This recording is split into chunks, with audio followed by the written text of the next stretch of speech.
Hi, I am M. Jagadish, Associate Professor in CSC Department. Now, we'll discuss about exception handling in this session. What actually exception means, how to handle the exception, in which manner we can go to execute the programs by means of exception handling mechanisms. Basically, when we just go to execute the programs, in all the cases, it is not like so that to execute the programs successfully. In some cases, when we are going to execute the programs, because of some reasons, errors may occur. And basically, these errors are categorized into two types. And those error types are nothing but one is compile time error, and one more is nothing but runtime error. So when we just go to execute the programs, these type of errors may occur, compile time errors and runtime errors. And now we'll discuss about what actually compile time errors first. Compile time errors means when you just go to develop one program and we completed the development of a program or writing of a program. After that, before going to execute the program, first of all, you have to compile the program. When you compile the program, at the time of compilation, some errors may generate. So when we just go to specify or when we just go to find that errors are occurred at the time of compilation, you can call those errors are nothing but compile time errors. And these compile time errors may like library reference, like for example, assume if you misspell the header file, or else if you are not specifying the syntax properly, then it generates syntax errors, or else if you are not specified the semicolon at the last of the statement, then again it may generate one error. So likewise, or else if you are not specifying the classes properly or importing statements are not done properly, then automatically it generates errors. All these type of errors are nothing but compile time errors. Before executing the program, before going to run the program, these errors may generate, and we can call those are nothing but compile time errors. And come to the second one, that is nothing but runtime errors. Now, what are those runtime errors? Means these runtime errors may also call with one more name, that is nothing but exception or exceptions. These runtime errors are not able to generate at compile time. According to the syntax, that particular sentence or the statement is correct. But when we just go to execute the program, when we just go to execute the statement of the program, then it generates the error at the time of execution. We can call those are nothing but runtime errors. These runtime errors are also called as exceptions. And what actually this runtime error means, for example, assume you just go to divide a number by a zero. If you want to specify the division operation, for example, if you specify like 5 by 2, 5 by 2 is a valid operation, so it does not generate any error. Or else 10 by 6, 10 by 5. So these values will not generate any errors. But take one more case.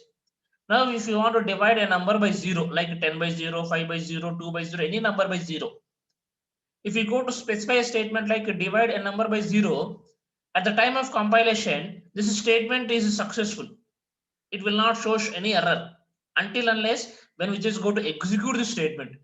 When we just go to execute the statement, at the time of execution, it generates the error, the division by 0 error. And with this type of statements, in some cases, the application may crash. The application may crash, or else the program is not going to terminate properly. So this particular errors are nothing but runtime errors. Still, even though if there are any statements or anything is there in the program like this, which leads to runtime errors, still we have to execute the program properly and make sure that the program will terminate properly. If the program is terminated properly, then only our program execution is success. If the program is not terminated properly, if abnormal termination is done, then we can call that is nothing but unsuccessful program execution. So now what we are going to do is, even though if any runtime errors are there in our program, we make sure that we have to handle those exceptions We have to handle those exceptions, and also we make sure that we have to terminate the program properly. If you terminate the program properly, then only our program is successful. Now, how to terminate the program properly even though the exceptions are occurred in the program means, then we go for the exception handling mechanisms. Before going to discuss about the exception handling mechanism, just look at benefits of exception handling. So what are the benefits of exception handling means, the first and foremost is nothing but here we are going to separate the error handling codes. Error handling code from a regular code means, now you just go to write a program. When you just go to write a program, you write a set of statements like 1 to 10, 1 to 50, or 1 to 100, whatever the number of statements it may be, or what is the length of the program may be. But in all the cases, all the statements may not generate successful execution. In some cases, some of the statements may lead to error. Now, if any number of statements, or if a single statement may leads to the error, you simply place that particular code as a separate, and you just go to specify that particular code as a error handling. If any suspicious code is there, then you place that suspicious code as a separate, which may leads to generate from a regular code. So it is a one type of benefit when we just go to make use of exception handling mechanism. And also the second is nothing but propagating errors of the call stack. This is the second advantage.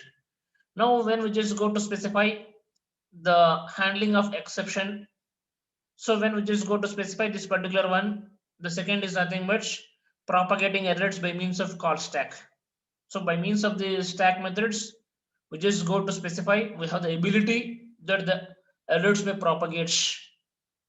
Then the one more is nothing but you can also grouping and differentiating error types. There are different categories or different types of errors are there. Not all the errors are of same type. One may be division by zero, one may be related to the array out of bounds, and one may be related to the memory. So there are different types of errors are there. So what you are going to do is, these type of errors are going to group, which will be handled easily. So you can group and differentiating error types based on the type or based on the error type. You just go to group and differentiate. So these are nothing but the benefits of exception handling. Now look at this particular one, then you can understand easily what actually the exception handling mechanism is. Now look at this. There may be errors in the program. When there may be errors in the program, then how to handle the error and how to execute the program successfully to handle the or by handling the errors. Now look at this.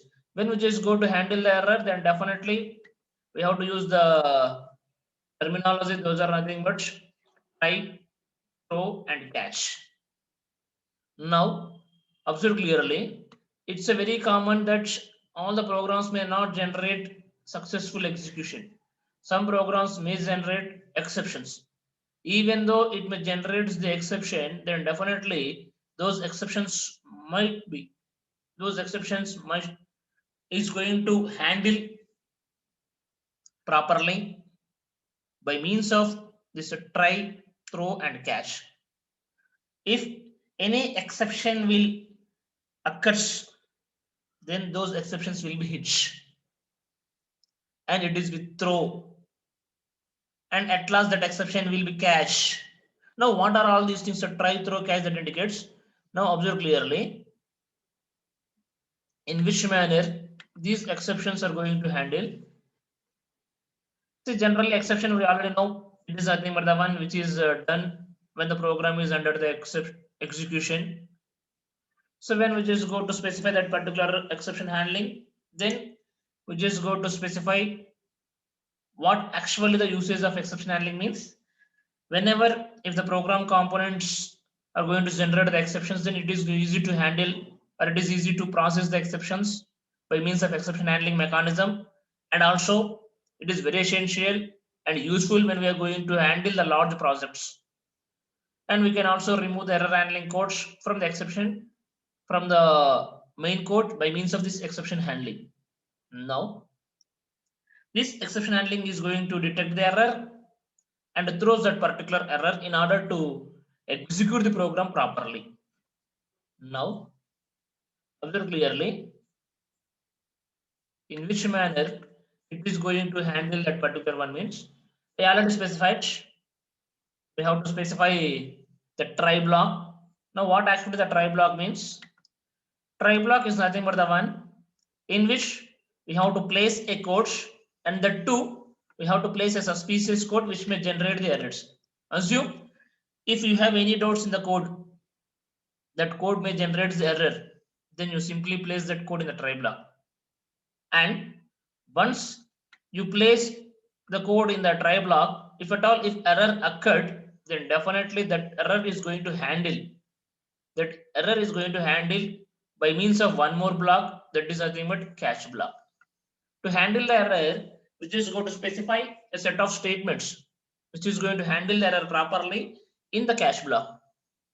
Then at last, finally, there is a one more, that is nothing but finally, which indicates if none of the block is going to handle the error, then at last there is a one more block which is going to handle the error and terminate the program properly, and that is nothing but finally.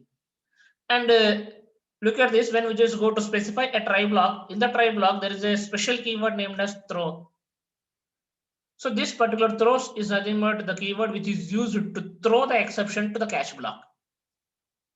So whatever the code that is there in the try block which may leads to the error, if error occurs, then that error will be thrown. Error will be thrown by means of throw keywords to catch block. Now this catch block is going to handle the error properly and make to terminate the program properly. And if the particular catch block is not going to handle the properly, then there is a one more thing, that is nothing but finally, which is going to handle the error properly and terminate the program properly. So these are nothing but the keywords which are used to perform the operations properly. Now look at this. This is a very common and it is a very general syntax how to use the exception handling mechanism by means of try, catch, and throw keywords. I already specified when you are working with the exception handling, you have to use try, catch, and throw. Now look at this. Now here I am placing a code.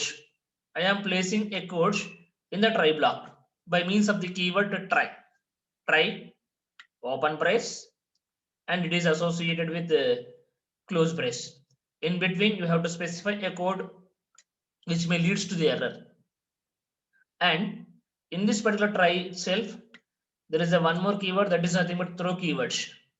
So this throw keywords will throws the exception to catch block. Now catch is nothing but one more block which is used to handle the exception. And this also consists of open brace and close brace. In between, you have to specify a code which is going to handle the exception. And whatever the parameter that you thrown here, that parameter must be matches to this exception name. If the parameter and this exception name matches, then only this code is going to execute. That indicates then only the exception is going to handle properly. If it is not like so, then ultimately the catch block will not execute, and again it goes to the next one. So likewise, you can specify any number of catch blocks. It is not like so that you have to specify only 1 or 2 or 3. You can specify any number of catch blocks. As I said earlier, if none of the catch blocks are matched with the parameter, then automatically there is a one more block, that is nothing but finally block, which is going to execute and terminate the program properly. Now the try, catch, and throw statements, what I specified and what I explained recently, that consists of slides. Try block, catch block, throw block, how it is going to handle and how we are going to specify. And to take the example, now look at this one. As usual, the first statement is the header file hash include iostream using namespace std, and then come to the next one, that is the main function. So main function int main open brace int a is equal to 10, b is equal to 0, and c. Now here I just go to specify c is equal to a by b. A by b means 10 by 0 and return 0. Now when I just go to execute this particular program, when I just go to compile the program, at the compile time, according to the syntax C is equal to A by B, this statement will not generate any error. But when I just go to execute the program, at the time of execution, it generates runtime error, division by zero error. So whenever this is the case, then automatically the program will not terminate properly. The program will terminate abnormally. So which leads to unsuccessful execution. I am not able to perform the operation properly. So to handle those type of errors, then I just go to make use of exception handling mechanism. In this exception handling mechanism, I just go to write the same program in another way. Now hash include IOStream using namespace std int main open brace int a is equal to 10, b is equal to 0 and c. Now come to the try block. In the try block, I just go to specify if b is equal to 0. If b is equal to 0, then I just go to specify a statement like throw division by 0 not possible. It is going to execute a statement like throw division by 0 not possible. And then c is equal to a by b. It is going to perform this particular statement, c is equal to a by b. Then look at this particular one. What happens? Now cache pointer ex, which is going to throw by the throw statement, it is going to cache here. Then COTX, whatever the statement that it is thrown, then that particular statement is going to display on the output screen. So COTX. See, there is specified statement division by 0 not possible. So automatically that statement will be appeared on the output screen, which is going to specify that now the program is terminated properly. So this is the way how we just go to handle the error.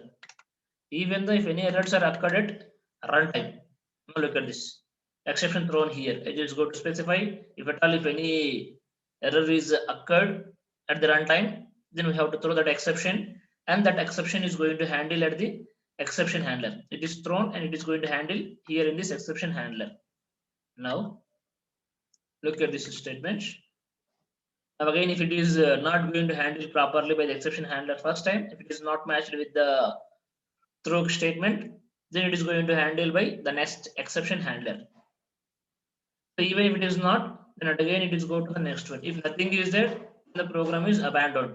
If it is a final class, then that block will be executes. And what I specified this one. So there are different types of errors like arithmetic exception, and then input mismatch exception, array out of bounds exception. So there are different categories or different types of the exceptions are there. So based on the type of exception that are done at the runtime, those statements are going to execute properly by means of cache blocks. Same thing.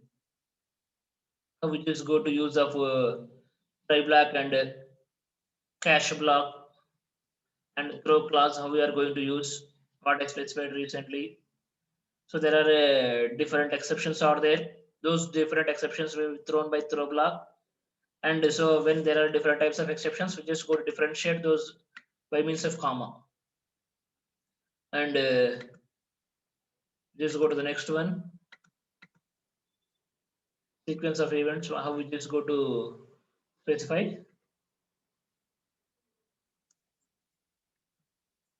Now we are going to occur specifying the sequence of events like this.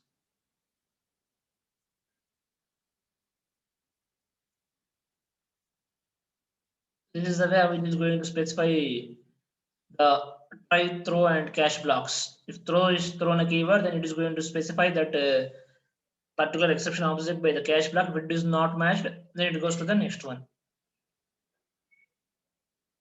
Thank you.